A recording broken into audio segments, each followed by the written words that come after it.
Hey everybody, Mr. Nationwide here. So anyway, tonight's episode, got some problems with the Yukon. So I'm in El Garajeville, Yukon. So anyways, problem with the truck, I said there's a missing catalytic converter, which would be on the driver's side pipe, or maybe the passenger side pipe. And there's another one, so it's dual out in, and then single out. Yeah, which means there's only one pipe behind the muffler and two pipes in front of the muffler. So each of those two pipes in front of the muffler get each of their catalytic converters. So it's very common in the GMT 400s, such as the Yukon and Tahoe, Suburban, Silverado and Sierra, and maybe Blazer and Cheyenne. So anyway, I'll show you what the problem was.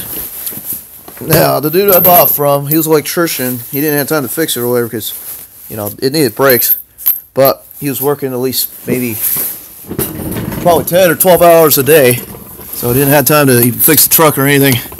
But he bought it back in January this year, no, February, and the people he bought from probably didn't take care of this truck all that well.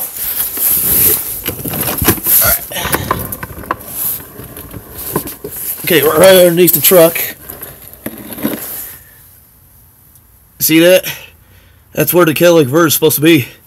They fucking put a pipe there, welded in the front end. I guess they weren't out.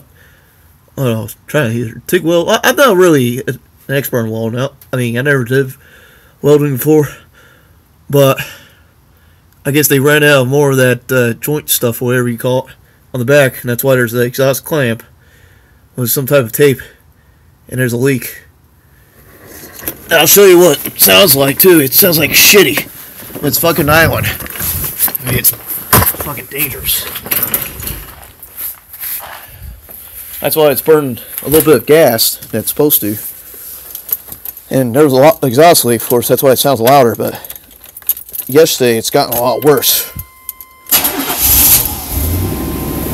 Now let's look at the tachometer. Yeah, look at the tachometer needle. Pay attention to it. So it looks like it's around 500 RPMs. No, we got to 21,000 RPMs. No, 2100, sorry. Now right around underneath 1,000 to 900. Now it's around, I'd say about 700 RPMs. Yeah, even if I let it warm up, the damn thing stalls. That sounds horrible. So we pulled up a couple codes. Turns out it's burned too lean. It's making the oxygen sensors read the wrong thing. I mean, there's three. There's like two on each side of the manifolds, behind the manifold. And there's probably like one after the other catalytic converter on the muffler, somewhere around there, but there's three. So that's sending off the wrong codes. So, I got the wrong catalytic converter, and the guy told me, you know, especially these aftermarket ones or these universal ones, ain't worth a shit. Once you get that welded on, it's going to avoid the warranty. I mean, I'm stuck with it. And you're going to pay $60 for nothing. And he said that they could put a new one for $230. And he said that's the cheapest they have in town. Because there's two other muffler shops in Raleigh, and they're about $300 or more. And so in Yukon it's cheaper. So the temporary solution, just to cover that small, tiny hole right where that exhaust clamp is at, is this. Yeah, so it's a muffler or tailpipe instant repair. It's like tape, but it just repairs in minutes.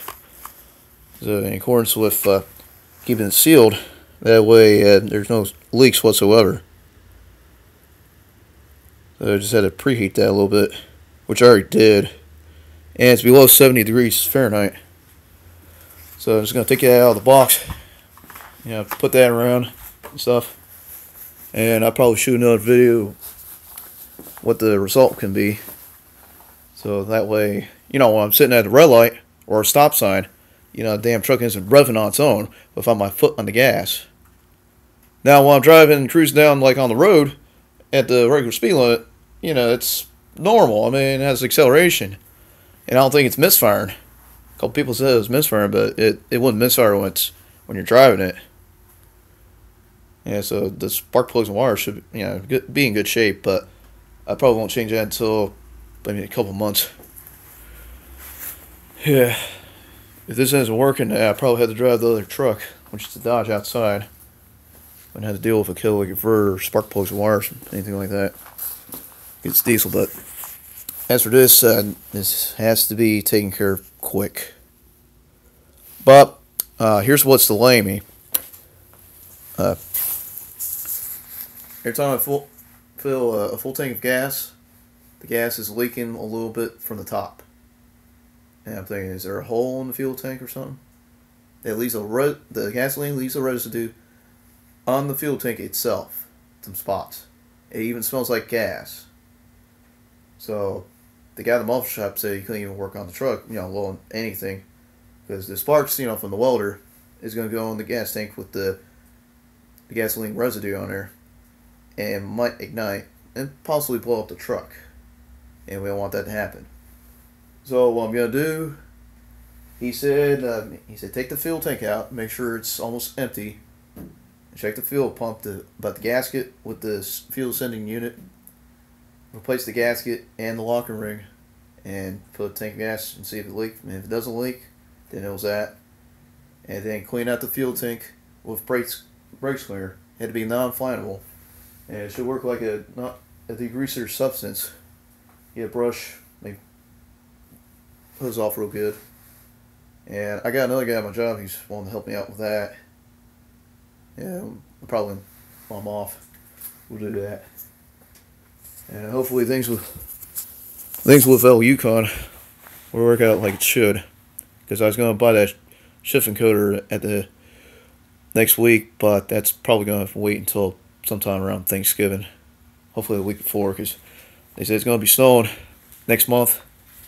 In North Carolina, it's kind of rare it snows, but it's been doing it for about almost a year. Well, this year we had some snow, and I had bad experience going through the snow in my two-wheel drive Dodge Ram 50, which is that Mid-Speech MyMax, which I sold, but I don't want that to ever happen again. So I gotta get the four-wheel drive system working properly in this truck, so it won't get stuck.